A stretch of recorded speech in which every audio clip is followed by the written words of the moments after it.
Ik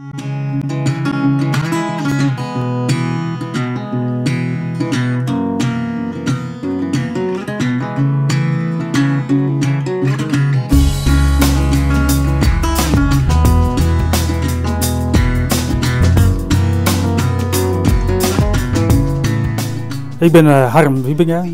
Ik ben 53 hier. Ik zit hier nu ongeveer oorlog hier. En ik maak hier beelden, voornamelijk beelden van spekstien. En ik maak hier schilderijen op een eigen manier. Ik wist dat je kunstenaars ziet en creatieve mensen. En toen ik heb maar eens even zien. En zodoende ben ik hier terug te komen. Ik zit hier nooit zonder inspiratie.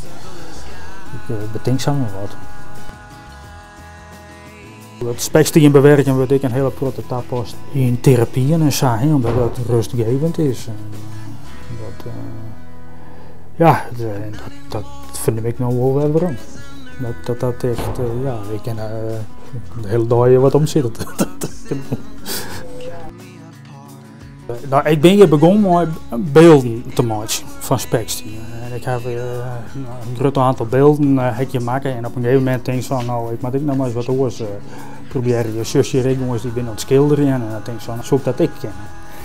En bij het beelden maken hoor ik een hele grote stof hoor, van het skeren, van het raspen,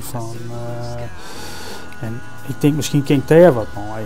Dus wat doe ik? Ik meng dat door de verf in en ik krijg als het ware een soort pasta. Dus ik maak schilderijen, maar zonder kwasten te broeken. Dus ik doe dat eigenlijk voornamelijk met paletmessen. Zo maak ik schilderijen. Nou ja, je bent dus nog mee aan het doen. En ik denk dat deze combinatie van werkjes, dat daar het meeste plezier in hebben. Omdat je verschillende dingen doet.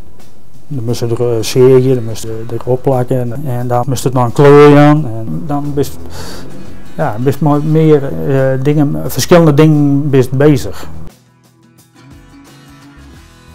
Dat je zorgt dat je wel creatief bent en dat je eigenlijk veelzijdig is.